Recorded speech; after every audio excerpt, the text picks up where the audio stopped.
Erasmus projektas pagyvenusių žmonių socialinės įtraukties didinimas, ugdant senjorų kompetencijas sveikos mitybos srityje, sujungia Lietuvą ir Apulijos regioną Italijoje. Nuo Vilniaus iki vieno didžiausio Apulijos miesto Brindizio 1655 km, tačiau projektų dalyvių įspūdžiai, žinios, pažintys, susitikimai neišmatuojami, susipynę į daugybės nuotraukų koliažą. Projekto partneriai Gyvenimo būdo medicinos asociacija Lietuvoje su Viduržemio jūros dietos fondo Italijoje atstovai susitiko ne pirmą kartą. Tačiau pirmą viešnagės dieną net negalėjo nujausti, kokių žinių ir energijos užtaisą parsiveš į Lietuvą iš šio Bato Kolne Italijos žemėlapyje esančio miesto. Vizito tikslas buvo sužinoti kiek įmanoma daugiau apie Viduržemio jūros dietos principais paremtą mitybą ir ją adaptuoti Lietuvos senjorų kasdieniam gyvenimui. Į Viduržemio jūros dietos subtilybes nėrime vynuogių ir alyvmedžių giraitėmis apsuptame Mezanyje mieste, kuris pakerėjo senamiesčio eleganciją, meno gausą, mažomis amatininkų artelėmis ir be galo nuoširdžiais, svetingais žmonėmis. Kulinarinė kelionė prasidėjo nuo vyno daryklos. Dėl palankaus klimato ir derlingų dirvų Apulijos regione pagaminama daugiausiai vyno. Cantina Riforma Fondiarija vyno darykloje ragavome ne tik populiariojo Salento Rosso vyno, čia sužinojome ir apie išskirtinį Apulijoje užkandį tairali, tai pikantiški žiedo formos krekeriai, savotiški pietų Italijos bulvių traškučiai. Mezanyje savivaldybėje susitikome su miesto meru, kuris pakvietė bendrų pietų ir tiesiog apstulbino italų virtuvės patiekalais. Pikantiškos brusketos, alyvuogės, sūriai ir jų patiekalai, makaronai, pasta su pupų košė, jūros gėrybių gausa ir net arkliena, kuri beje Apulijoje yra kasdienis populiarus valgis. Civilizacijos muziejus ir Normanų Švabijos pilis liudijo didingą Mezanyje istoriją. Čia laukia dar viena staigmena. Vieno įspūdingiausių baroko italų tapytojų Karavadžo paroda Karavadžas ir jo laikas tarp natūralizmo ir klasicizmo, įprasminanti Mezanyje miestą kaip 2023 metų Apulijos kultūros sostinė. Ypatingas čia ir Cavalieri Argentiero sakralinio meno muziejus su ovaliu Dievo motinos paveikslu, taip pat buvusiame Kapucinų vienuolyne įsikūręs Kameper Mezanyje komitetas tyrimams, skatinantis jaunus mokslininkus įsitraukti į sveikatos priežiūros ekosistemos gerinimą per mokslinius tyrimus švietimą. Pirmą dieną vainikavo tiesioginį projektų dalyvių diskusiją televizijos studijoje Lab Creation erdvėje. Kita diena prasidėjo tikra pietų Italijos atmosfera alsuojančiame Brindizio mieste prie Adrijos jūros vadinamame Vartais į rytus. Susitikimas diskusija su medikais ir mitybos specialistais, gydytojų ir odontologų ordino būstinėje Brindizėje sulaukė gausaus žiniasklaidos susidomėjimo. Viduržemio jūros regiono dieta yra įtraukta į UNESCO nematerialaus pasaulio paveldo sąrašą. Tai įrodo šios mitybos naudą sveikatai, nes tokia mityba mažina susirgimų skaičių širdies ir kraujagyslių ligomis, Parkinsono ir Alzheimerio ligomis, taip pat vėžio atveju. Viduržemio jūros dieta turtinga alyvuogių aliejumi, viso grūdo produktais, vaisiais, riešutais, daržovėmis, žuvimi, į ją įeina ir šiek tiek vyno, tačiau mažiau mėsos ir pieno produktų. Svarbu vartoti įvairų maistą, į racioną įtraukti ir vietinius produktus, valgyti kartu su šeima ar draugais. Visa tai gali būti lengvai suderinama ir su lietuviška virtuve. Susitikimas su medikais keitė susitikimą su Brindizio meru ir miesto politikais. Brindizio savivaldybė priklausančiuose buvusiuose Asize teismo rūmuose iškilmingai stovi Via Appiaus kelio iš Romos pabaigos simbolis. Įspūdingas, autentiškas antro amžiaus romėnų kolonos fragmentas, vaizduojantis antikos dievus – Jupiterį, Neptūną, Junoną, Tritoną. O Virgilijaus laiptų viršuje tebestovi ir pati 19 metrų kolona. Iš čia atsiveria ir gražus vaizdas į 53 metrų aukščio paminklą jūreiviui. Brindizio pakraštyje vietinės vynuogės augina ir sielą gaivinantį vyną gamina Tenuti Luspada kompanija. Nuo pastato terasos atsivėrė įspūdingi vynuogynai, o šios vietos žavesį meistriškai bendroje nuotraukoje užfiksavo Andželo pagautas saulėlydis. Kelias dienas pasimėgavus italų ruoštais patiekalais atėjo laikas ir patiems užsiimti jų gamybą. Tokią galimybę turėjome Viduržemio jūros regiono virtuvės aukštesniojoje mokykloje Čelijame Sapika mieste.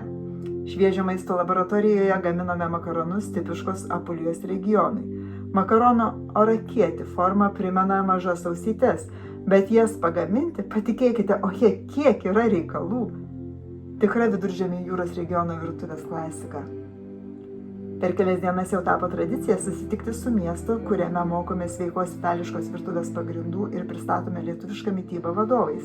Toks susitikimas įvyko ir su Čelija Mesapika meru, o kultūrinę programą praplėtė tunelinis miestelio gatvelis, viduramžių kunigaikščių pilis ir nuostabi prancūzų pianistės Anne-Marie Thomas gyvai atliekama muzika po pilies skliautais. Mūsų vizito ašis buvo Ostunio miestas, tikras baltasis Italijos brangakmenis. Iš čia mes kasdien pradėdavome savo kelionę po Apulijos regioną. Čia Monacelė bažnyčioje turėjome ir konferenciją Viduržemio jūros dietos nauda žmogaus sveikatai ir planetai, kurią moderavo Viduržemio jūros dietos fondo generalinis sekretorius Domeniko Rogoli ir kurioje Lietuvos delegacija sveikino Ostunio miesto vicemeras. San Vito dei Normanni mieste Caseificio Lanzilotė amatininkai gamina nuostabią mozzarellą, burratą, rikotą, pampanielą, canestrato di Puglia, skamarocą ir kitus sūrius. Šiuo verslu šeima užsiema jau daugiau kaip 40 metų. Čia atsivėrė ne tik visas Apulijos sūrių skonis, bet ir visas burrato gamybos procesas. Ypatingas sūris yra kilęs būtent iš Apulijos regiono. Išvertus iš italų kalbos, burrata reiškia sviestuotas, nes sūrio paviršius yra iš mozzarellos, o viduje taip pat mozzarella, tik sumaišyta su tiršta grietinėle. Gardumas neišpasakytas. Patirtis tarp skonių ir tradicijų mus ištiko ir Čisternino apylinkėse. Dar viena kulinarinė stotelė su extra virgin alyvuogių aliejaus degustacija Frontolio D'Amico gamykloje. Tai irgi šeimos verslas, kuri rado ir naujų aliejaus panaudojimo būdų. Pradėjo gaminti alyvuogių aliejaus šokoladą, paštetą, grožio linijos produktus ir netgi alų su alyvuogių lapais ir medumi. Šimtamečiai alyvmedžiai ir saulės prisigėrusios alyvuogės – tikras Apulijos auksas. Kokia Viduržemio jūros mityba be jūros gėrybių? Taranto miestas įsikūręs tarp Mar Piccolo ir Mar Grande, mažosios ir didžiosios jūrų, garsėja midijų veisyklomis. Midijos auga ant virvių lysvių po vandeniu, vėliau ištraukiamos ir džiovinamos ant stulpų. Procesas trunka nuo lapkričio iki balandžio mėnesio. Čia užaugintos juodosios midijos turi neįprastą salsvą skonį, kurį lemia Piccolo jūroje esantis vidinis gėlo vandens telkinys. Ši ypatinga ekosistema susiformavo dėl 300 požeminių gėlo vandens šaltinių. Buvo smalsu paragauti tiesiai iš jūros ištrauktų midijų, bet kolegos italai suabejojo lietuviškų skrandžio atsparumu ir patarė midijų degustacijai rinktis restoraną. Tačiau popietę mūsų laukia ypatingesnis vizitas nei į restoraną – susitikimas Lietuvos garbės konsulate Taranto mieste. Beje, su garbės konsulo Apulijos ir Bazilikos regionuose Giuseppe Saracino susipažinome jau anksčiau, plaukdami žvejų laivais ir stebėdami midijų auginimą. Servizi. So, La Basolitas, welcome to everybody, and Confcommercio is the director, is the organization that is important for commercial, but also for the service and also for tourism. They are, because of this boom, they are working also in the education of the people that work in the tourism. Because it's not easy, not everybody has the possibility to know how to treat the guest, and also because it's not just the hospitality, but the hospitality with another level of hospitality, because they want that the people that work in the hotel or in the bed and breakfast or in the masseria, or they want that they tell to the tourists also the history, because the story of the products, the story of also the history of the land, because you are rich of history before Romans, Greece. And so on. E accanto a questo. So I want to say you thank you, huge thank you, because we have the huge and very good experience through all week here in Italy, because we saw the life of Italian people from inside and had experience that we never have if we will travel like tourists. So our organization, like Lifestyle Medical Association and our journalist union as well, we want to say thank you for all people here who met here and for involving in this our projects about Mediterranean diet plan. So we bring home much knowledge and much information and can adapt it in Lithuania to share experience with Thank all you. people in Thank you very Lithuania. much. Thank you very much. You are welcome in all the months of the year, because as you can see, we have wonderful weather. We have the direct flights from Bari, from Brindisi, from Rome, from Treviso, from Milano, so you are welcome. About you and myself, I catch the opportunity to tell you that we need to have an agreement, a marriage between your Lions Club in Cholet with our clubs in Taranto.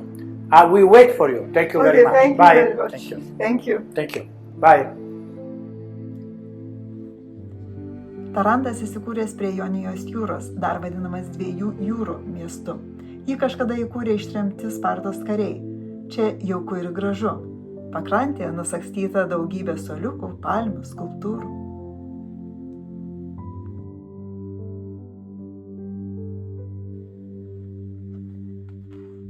Kaip ir kiekvieni pietas Italijoje baigėsi desertais, taip ir mes savo kelionę pabaigėme desertu.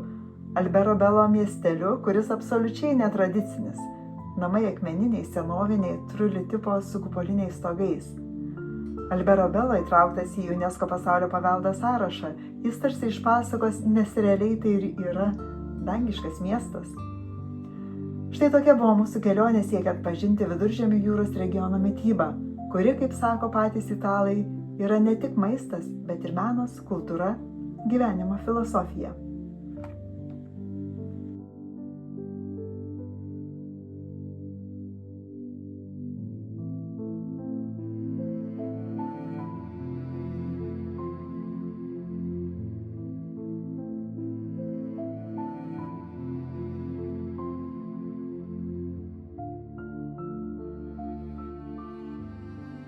Ciao Italia, ciao Apulia!